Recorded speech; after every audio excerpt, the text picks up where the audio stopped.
everyone. Welcome back to IAS Cafe. My name is Priyanka. As you all know, on this platform, we are covering the monthly magazine of current affairs from the Vision IAS. The politics section, international relations हम कर चुके हैं, economic भी हम शुरू कर चुके हैं, इसका एक पार्ट हम अपलोड कर चुके हैं. आज हम बाकी के बचे हुए जो टॉपिक्स उसको हम करेंगे, यानी कि पार्ट 2 जो है आपका उसके अंदर. तो शुरुआत करते हैं बिना टाइम वेस्ट किए. हमारा पहला आज का जो टॉपिक है वो है प्रधानमंत्री आवास योजना. करेक्ट. तो बेसिकली जब कोई भी लड़का अगर मान लो किसी लड़की को बोलता है कि मैं आपसे बहुत प्रेम करता हूँ, मुझसे शादी कर लो, तो सीधी सी बात है कि लड़की या लड़की के घर वाले जो है ये बोलते हैं प्यार व्यार हम नहीं समझते. भाई कमाते कितना हो? क्या आपके पास खुद का निजी घर है, पर्सनल घर है कि नहीं है? यही होता है. तो मोदी जी जो है हमारे, उन्होंने तो भाई शादी करी नहीं, लेकिन उन्होंने लड़कों का दुख जरूर समझ लिया. ठीक है. So jokes apart, so this yojana, this scheme is about providing the affordable household to everyone, right. So basically Pradhan Mantri Awas योजना एक अफोर्डेबल हाउसिंग देने की बात करती है. ये 2020 से 22 के लिए थी, लेकिन अब उसको आगे कर दिया गया 2024 में है. तो बेसिकली ये एक सेंट्रली स्पॉन्सर्ड और सेंट्रली सेक्टर्ड स्कीम है. इसका पर्पस क्या है? टू प्रोवाइड द पक्का हाउसेस टू एवरीवन. तो अब बात करते हैं कि इसके जो बेनिफिशरीज हैं वो कौन है. तो 3 कैटेगरी में आप बात कर सकते हो. एक इकोनॉमिकली वीकर सेक्शन में जो आते हैं, फिर जो लो इनकम ग्रुप के लोग होते हैं और मिडिल इनकम ग्रुप के लोग जो होते हैं. टेन्योर की बात करें, सॉरी 2020 से 2015 से 2024 के बीच का जो आपके पास इसका टेन्योर है वो यहाँ पे देखा गया है. क्लियर हो गया. अब बात करते हैं ये जो न्यूज है उसमें आया क्या है.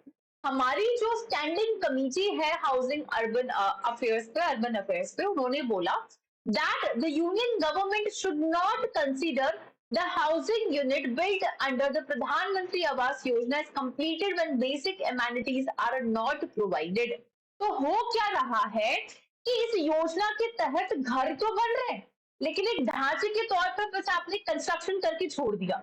उसमें जो बेसिक फैसिलिटी है, सीवेज है, पानी है, बिजली है, ट्रांसपोर्टेशन है, आसपास की जो भी बेसिक एमेनिटीज है वो नहीं दी जा रही है. तो यहाँ पे जो स्टैंडिंग कमेटी है हाउसिंग और अर्बन अफेयर्स, तो उनका ये कहना है कि जब तक कोई भी घर उसके अंदर बेसिक एमेनिटी नहीं दी गई है, तो आप इसको ये कंसिडर मत करो कि वो घर पूरा बन चुका है. क्लियर. और समझते हैं यहाँ पे ये जो प्रधानमंत्री आवास योजना है इससे रिलेटेड कुछ कंसर्न जो है वो बताए गए हैं. पहली बात तो कंप्लीशन के अंदर डिले आ रहा है. जो स्टेट और यूनियन टेरिटरी है उनके पास जो पैसा आना चाहिए, तो कोविड पेंडेमिक की एक बहुत बड़ी कंडीशन थी जिसकी वजह से फाइनेंशियल स्ट्रेन आया. कोऑर्डिनेशन नहीं हो पा रहा है सरकारी एजेंसीज के बीच में. सूट अब आपको घर बनाना है, बिल्डिंग बनानी है, तो लैंड तो चाहिए, तो सूटेबल लैंड नहीं मिल पा रहा है. कहीं पे डिफिकल्ट टेरेन की कंडीशंस आ रही है, कंस्ट्रक्शन मटेरियल नहीं मिल पा रहा है, लेबर नहीं मिल पा रहा है, क्लाइमेटिक कंडीशंस को प्रॉब्लम हो रही है. प्लस जो नए इनोवेटिव टेक्नोलॉजीज है, जैसे कि फ्लड बहुत आ रहे हैं, अर्थक्वेक बहुत आ रहे हैं, तो हम कुछ ऐसा घर बनाना चाह रहे हैं जो कि रेजिलिएंट हो डिजास्टर्स को लेके. करेक्ट. तो इन सभी केसेस के अंदर ये सभी रीजन की वजह से आप बोल सकते हो कि कहीं ना कहीं ये जो घर बन रहे हैं इनकी कंप्लीशन में डिले देखा जा रहा है. ठीक है. उदाहरण के तौर पे बात करते हैं, मेघालय के अंदर 4554 घरों को सैंक्शन किया गया था कि इतने घर बनेंगे, लेकिन आज तक 2022 तक सिर्फ और सिर्फ 898 घर जो है बनाए गए. ओके. प्लस दूसरा पॉइंट, जो घर बन चुके हैं उसमें बेसिक एमेनिटीज नहीं दी गई. Lack of basic amenities in the completed houses. It emphasizes on the output is limited to mere completion of the physical structure of the houses without the provision for basic amenities, जैसे कि यहाँ पे sewerage है, water supply है, electricity है, transport, education of children. कम से कम 5.62 लाख घर ऐसे हैं जहां पे बेसिक एमेनिटीज अभी तक नहीं दी गई है. Lack of finance is also one of the problem, हमने बात करी। फिर एक और इशू जो ये बता रहे हैं वो है low sanctioning of houses under the in situ slum redevelopment vertical.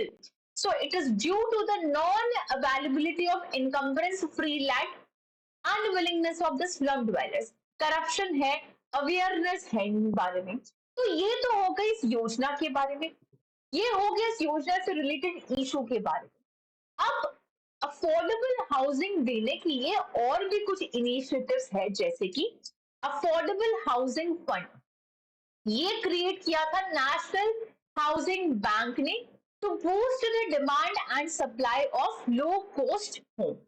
Then talk about the Real Estate, that is Regulation and Development Act of 2016. It aims to protect the interest of the home buyers. Model Tenancy Act of 2021. So Model Act require the landlord and tenant to sign a written agreement which specify the rent, period of tenancy and other related terms. Clear है? अब way forward आप खुद देख लीजिएगा कि हमारा जो focus है आउटकम पे होना चाहिए rather than the output. Monitoring है, टाइमलीनेस है, सोशल ऑडिट है, ये सब चीजें हम यहाँ पे कर सकते हैं।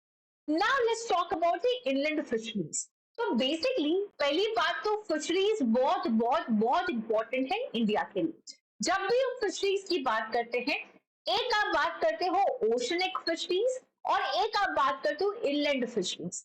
इनलैंड फिशरीज का वो मतलब होता है जो आप फ्रेश वाटर से के अंदर करते हो, राइट? तो basically inland fisheries refer to harvesting, management and conservation of fishes generally in the fresh water, जैसे कि रिवर हो गई, लेक हो गए, रिजर्वॉयर या फिर पॉन्ड, है ना? तो न्यूज क्या है कि इंडिया ने चाइना को पीछे छोड़ दिया और इंडिया जो है आज की डेट में लार्जेस्ट कंट्रीब्यूटर है of inland capture water fisheries. I repeat, India ने चाइना को पीछे छोड़ा है और आज की डेट में India is the largest contributor of inland capture water fisheries. यहाँ पे दो टर्म है, इनलैंड फिशरीज क्या होती है फ्रेश वाटर में, अब यहाँ पे कैप्चर भी आ गया। तो ये कैप्चर क्या है? तो जब हम इनलैंड फिशरीज की बात करते हैं, ये दो मेथड के थ्रू आप कर सकते हो। पहला मेथड यहाँ पे होता है कैप्चर फिशरीज का और दूसरा होता है कल्चर फिशरीज का।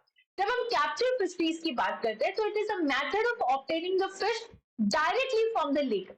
अरे आप वो नदी किनारे, रिवर्स पॉन्ड के पास में आप वो नेट के थ्रू, गियर्स के थ्रू डायरेक्टली जो फिशिंग करते हो, मछुआरे जो फिशिंग करते हो, वो कैप्चर फिशिंग है। कल्चर फिशिंग में आप क्या करते हो कि आप जो मछली है, जो फिश है, उसको आप कंट्रोल्ड एनवायरनमेंट के अंदर रेजिंग और उसकी हार्वेस्टिंग करते हो with the help of various tools of breeding and the feed management. तो जब हम बात कर रहे हैं कि इंडिया ने चाइना को पीछे छोड़ा, तो वो कैप्चर फिशिंग की बात हो रही है, यानी कि फ्रेश वाटर में कैप्चर फिशिंग नेचुरली जो आप नेट या गियर्स के थ्रू कर रहे हो उसकी बात हो रही है। ठीक है, क्लियर है? आगे बढ़ते हैं। Is that clear? हम बात कर रहे हैं इनलैंड फिशरीज की, ओशनिक फिशरीज की नहीं, फ्रेश वाटर फिशरीज की। उसमें भी किसने पीछे छोड़ा? कैप्चर फिशरिंग के अंदर। अब इनलैंड फिशरीज के अलग अलग प्रकार है, टाइप्स है। पहला टैंक और पॉन्ड के अंदर। तो जो कल्चर बेस्ड फिशरीज होती है ये प्रीडोमिनेंट होती है। It offers huge potential as India has 2.36 million hectares of the tank and the pond area.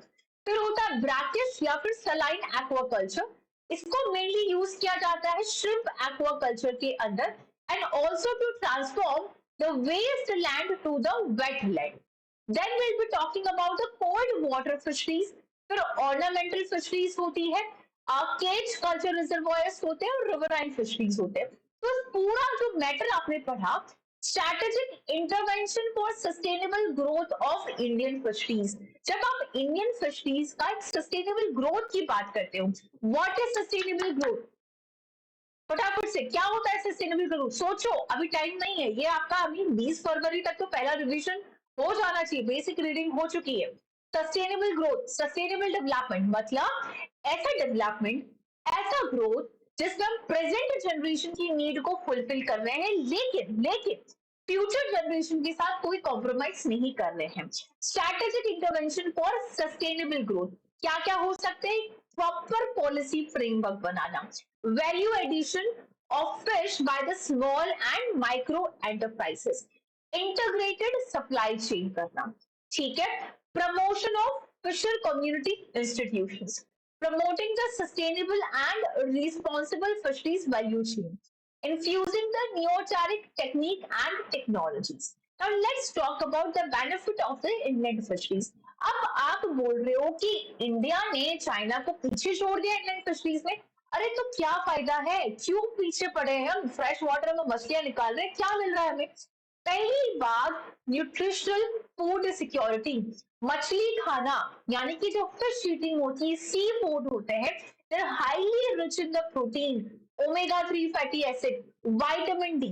So basically, they act as a cheap alternative and help in dietary diversity and nutritional requirement. Clear है? Plus, India में job opportunity, employment opportunity create होती है, development होता है rural infrastructure का, एक पूरी diverse supply chain बनती है, आप प्रोडक्ट्स को प्रोसेसिंग करते हो, करेक्ट? तो ये सब रीजन है जिसकी वजह से इकोनॉमिक बेनिफिट्स होते हैं। फिर बात करते हैं एनवायरमेंटल की, maintenance of healthy ecosystem, bioremediation help in the habitat. What is bioremediation? बहुत इंपॉर्टेंट, बहुत ही इंपॉर्टेंट। जब भी कुछ समझ नहीं आए, वर्ड्स को तोड़ना सीखो।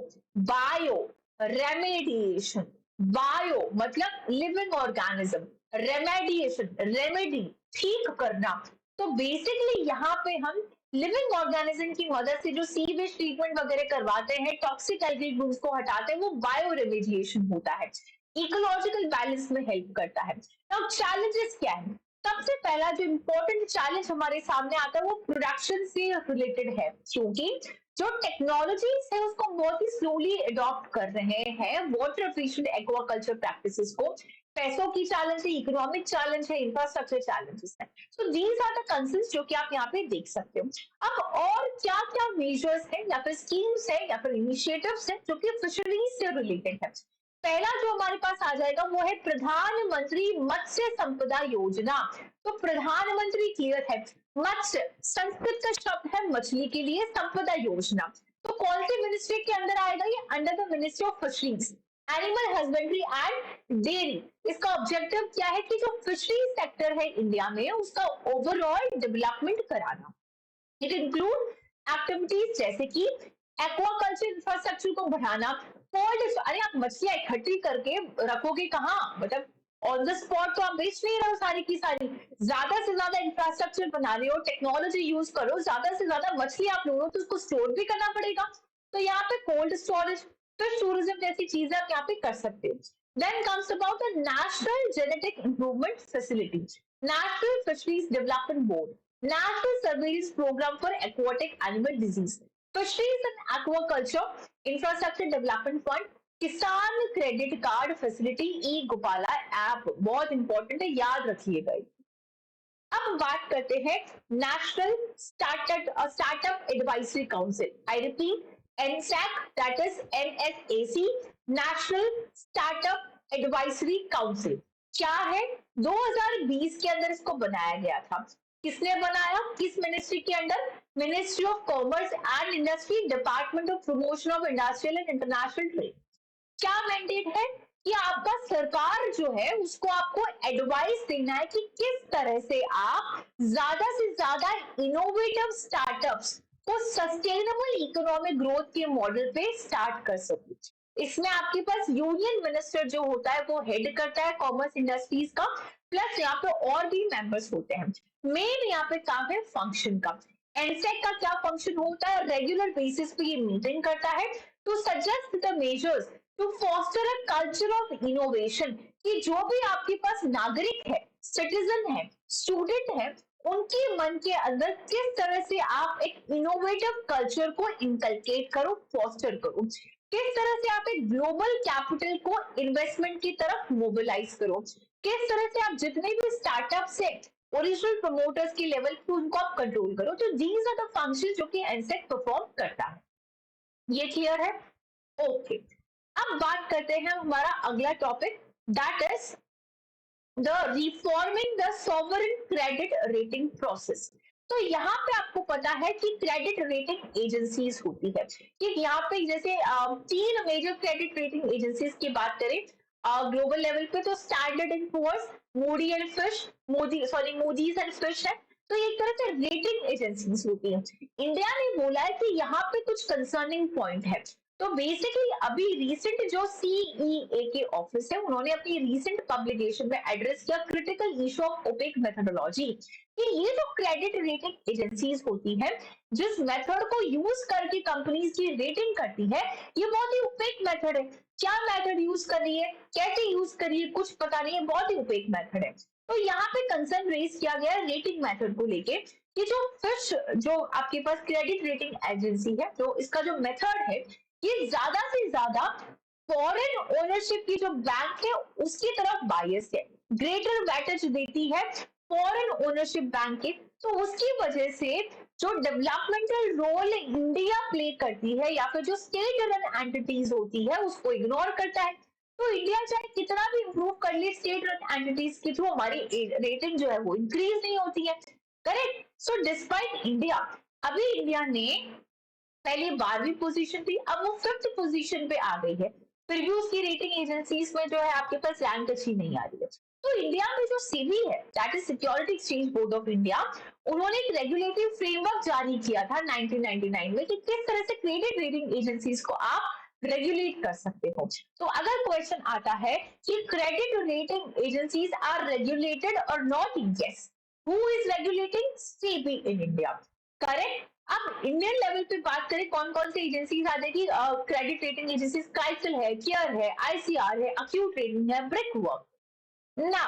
इसके बाद अगर हम बात करते हैं अगले टॉपिक के बारे में, तो इस टॉपिक में सबसे इंपॉर्टेंट जो चीज है, इंपॉर्टेंट चीज जो है वो है इंडियन गवर्नमेंट डेट वल्नरेबिलिटीज। यानी कि अभी अभी इंटरनेशनल मॉनेटरी फंड ने इंडिया को कॉशन किया है कि जो आपकी गवर्नमेंट डेट वल्नरेबिलिटीज उसको थोड़ा सा देखिए in its annual article 4 consultation report. ये जो रिपोर्ट है, it is a part of the fund surveillance function under the article of agreement with the member countries. तो आईएमएफ जो है उसने इंडिया को फिर से रिक्लासिफाई किया है de facto exchange rate regime from floating to stabilize arrangement. ये टॉपिक हम कवर कर चुके हैं इकोनॉमिक्स वाले सेक्शन में कि आपके पास जब हम एक्सचेंज रेट मैकेनिज्म की बात करते हैं, फ्लेक्सिबल होता है, फ्लोटिंग होता है, स्टेबलाइज अरेंजमेंट। तो इसके अंदर इन्होंने क्वेश्चन किया है बिकॉज आपकी जो डेट है वो बोर्ड बढ़ता जा रहा है, और ये हमने कल भी किया है जो डेट टू जीडीपी रेशियोज के बारे में हमने यहाँ पे बात करी है। Then here they are talking about the CGST Bill 2023. Parliament ने और central goods services tax bill 2023 को पास किया है। तो बेसिकली हमारे पास ये जीएसटी एक्ट जो था 2017 का, उसके अंदर ये अमेंडमेंट ला रहा है, यानी कि to change the qualification for the members of GST appellate tribunal and raise age limit of president and members. तो बेसिकली आपके पास है सेंट्रल जीएसटी एक्ट 2017, उस एक्ट के अंदर आपका जो जीएसटी appellate ट्रिब्यूनल में जो प्रेसिडेंट है और जो मेंबर्स है उसकी जो एज लिमिट है उसको बढ़ाने के लिए यहाँ पे अमेंडमेंट जो है प्रस्तुत किए गए हैं बिल के अंदर। तो बेसिकली ये जो एक्ट है किसके बारे में बात करता है? कलेक्शन ऑफ जीएसटी के बारे में। क्लियर है? अब इस बिल के अंदर क्या क्या चेंजेस लाने की बात करी गई? पहली बात तो ये अलाउ करता है, ये जो बिल है जो क्वालिफिकेशन ऑफ मेंबर्स को उसको अमेंड करता है, it allow the advocate with at least 10 year of experience, कि अगर कोई भी एडवोकेट उसको 10 साल का एक्सपीरियंस है तो आप उसको अपॉइंट कर सकते हो as a judicial member. They must have substantial experience in the matters relating to the indirect taxation. So minimum age to be appointed as a member or president जो है will be 50 years. Composition एक president होता है, एक judicial member और दो यहाँ पे टेक्निकल मेंबर्स होते हैं। जो पर्सन है they're eligible to be appointed as a judicial member are a judge of high court, district court or additional district judges having served for at least 10 years. Now the policy measures taken by the RBI. तो RBI ने कुछ regulatory policy measures लिए, जैसे कि आपके पास UPI है, unified payment interface enhancing transaction. उन्होंने कुछ स्पेसिफिक कैटेगरीज के लिए यहाँ पे इनिशिएटिव लिए, या आप डायरेक्टली पढ़ सकते हैं, there is nothing to explain in this. Then World Bank report on external debt. World Bank ने अपनी एक रिपोर्ट जो कि हर साल वो निकालता है, इंटरनेशनल डेट रिपोर्ट 2023 की रिपोर्ट निकाली है। ये जो रिपोर्ट है, जो आपके एक्सटर्नल डेट स्टैटिस्टिक्स होते हैं, कम से कम 122 lower income middle income countries की ये निकालता है। हाईलाइट की बात करते हैं, सो यहाँ पे बोला गया है कि जो डेट है उसमें हिस्टोरिकल राइज देखने के लिए मिला, it's a very bad thing. Public और publicly guaranteed debt services payment by the low middle income countries ये बढ़ा है, इनका कहना है। Debt service cost due to rising interest rate और अनफेवरेबल एक्सचेंज रेट, इंडिया का जो डेट सर्विस है वो 2% था इन 2022। लेकिन आपके पास बात करते हैं क्राउडिंग ऑफ प्रियोरिटीज, ये जो भी उसने डेटा दिया है, पूरी कहानी एक्सटर्नल डेट के बारे में। एक्सटर्नल डेट का मतलब होता है जब कोई भी कंट्री बाहर से पैसा बोरो करती है, तो ये बहुत इंपॉर्टेंट सोर्स होता है जब आप पैसा बाहर से बोरो करते हो, ताकि आप अपनी लोकल रेवेन्यू को सप्लीमेंट करो डेवलपमेंट के लिए। तो यहाँ पे आप मैं इसमें रिकमेंडेशन क्या दिए कि पोर्टफोलियो एनालिसिस करो, debt waive off buy off back करो, डेट एक्सचेंज करो, debt for the mature swaps, ये सारे जो यहाँ पे इनिशिएटिव्स है, रिकमेंडेशन है, वो दिए गए। फिर यहाँ पे बात हुई है क्रिप्टो एसेट इंटरमीडिएरीज के बारे में। तो बेसिकली फाइनेंशियल स्टेबिलिटी इम्प्लीकेशंस जो है of multi function crypto asset intermediaries report उन्होंने रिलीज किया है फाइनेंशियल स्टेबिलिटी बोर्ड। तो these are integral part of the crypto asset ecosystem। ठीक है, अब यहाँ पे बात करते हैं एफएसपी, फाइनेंशियल स्टेबिलिटी बोर्ड। 2009 में इसको एस्टैब्लिश किया गया था, endorse by G20 as a successor to the financial stability forum. 71 यहाँ पे मेंबर्स है, इंडिया जो है इसका मेंबर है, इंडिया इज अ मेंबर। इसका फंक्शन है to assess the vulnerability affecting the global financial system, और बाकी जो फंक्शंस है यहाँ पे नॉर्मल है। देन बाकी की जो टॉपिक्स है आप क्लियरली आप देख सकते हैं, थियोरेटिकल टॉपिक्स है, जैसे कि कॉरिडोर का टॉपिक है, आप इसको क्लियरली पढ़ लीजिए, इसका कुछ समझाने जैसा कुछ है नहीं, right. So this is amplify 2.5, ये ministry of housing urban affairs ने लॉन्च किया है। एनआरको कैपिटलिज्म, ये सोशलिज्म को फेवर ना करते हुए कैपिटलिज्म की बात करता है, यानी कि ये बोलता है कि अगर जो स्टेट कंट्रोल चीजें आप उसको प्राइवेट के हाथ में दे दो तो काम जो है वो बेटर करेगा। Free market advocate have supported the private provision of the most goods and services. ठीक है, तो ये आपके पास एनार्को कैपिटलिज्म के बारे में बात करता है। So this was all about the economic section.